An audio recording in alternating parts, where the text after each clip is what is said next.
Alright guys, so today we're going to continue our work on this Pioneer SX-1010. We just tested out the power supply and the amp boards, and actually the whole receiver is working, but we're still going to go in and recap the tone control and the rest of the boards up top. So this, in my opinion, is the most intimidating board. It's the hardest to get to. It's got 24 electrolytics, and also we'll probably end up changing the transistors on that board too. So it can be done, and once this one's over with, the last few are easy. So I'll show you how I do it. Got to get the faceplate off, got to get the tone controls out, and then hopefully I can access the board in a way that you guys can see what I do here. Alright, I've already removed all the knobs and the switch covers, so now I'm just going to take out these couple of bolts and washers that are between the pots and the faceplate. Make sure to label where these go. I use all separate bags and separate labels, just so when I go to put it back together it's easy and you don't get washers and screws all mixed up. I've already removed the 4 screws in the sides holding the case on, so I'll just remove that cover. Now we will flip the unit up to its side and get the 2 screws out of the top. Be very careful of that dial string here. It is so easy to accidentally snap that thing, and restringing the dial for the tuner is a nightmare. So just make sure you always got your eye on that and you never accidentally grab it or pull on it, or you'll have a whole new project. Alright, so now we're in. We're going to get these 2 screws off the top here. There's one on each side, the left and the right. Take those out, and the faceplate cover will slide right off. There's also a little plastic washer that was beneath the tuning knob.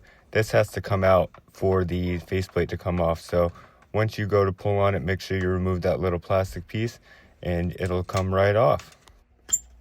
So we'll pull this thing off of here and set it off safely to the side. Be very careful of all of these pieces in here. The tuning needle, the glass, the faceplate you just took off. Very fragile. So now you're going to see there are some more bolts holding the pots for the tone control unit in. We're going to remove all of those. My sockets aren't deep enough, so I'm getting the socket on the bolt and then just using a pair of pliers to loosen it, and then I'll hand loosen them the rest of the way. Same thing with these. I would keep an organized band of parts. Separate every little thing into separate bags or containers with labels, so then you know, hey, these go back on the pots before the faceplate. Otherwise, when you go back to look at everything, you've got all these bolts and washers. Some of them are different sizes and types, and you just want to try to put it back like the factory had it originally. As I said before, this is probably the most intimidating board in the unit, just because of the disassembly that goes into getting it out. But once you have access, it's really easy to work on. Plus you can get to the controls to clean them, and it's just nice knowing that your tone control board that controls all of your different equalization and is also a big part of the signal path. You want to make sure that those caps are fresh, and we're even going to upgrade some of the smaller caps to film caps, especially the ones that are in the signal path.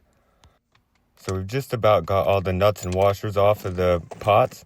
The last step's going to be to take out the 6 screws holding in the tone control unit. So we'll get those out next. And the whole unit, including all the pots and the board, is going to slide out as one big piece. So I'm taking out these last few screws, and then I'm going to turn the unit so you can see how to pull out the assembly. But once this is out, it makes it pretty simple here. So we'll flip it around, and you're just going to slightly shimmy it left and right.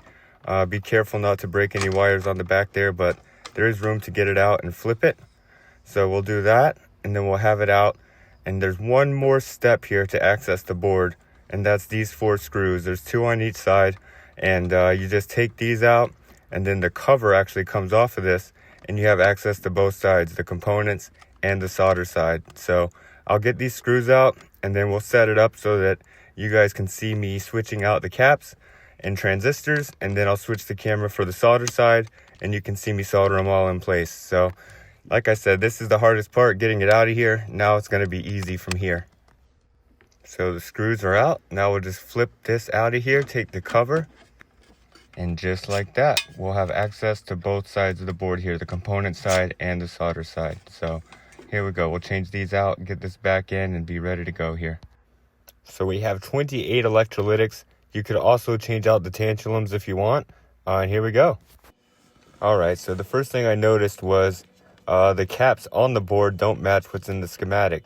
I'm not sure if this is a revised version or if it was worked on in the past, but since the unit's already working, I'm just going to replace it with what's already there. So I pulled the caps out already from what I need, and now I'm just going to pull each one by one and make sure that when I put the replacement in, the polarity is right.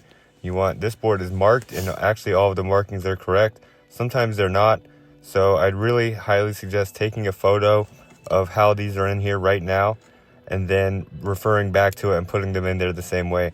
Otherwise, if you go by the board with the schematic, there could be a misprint, and then you could be on a wild goose chase to figure out where it was. So that's my advice.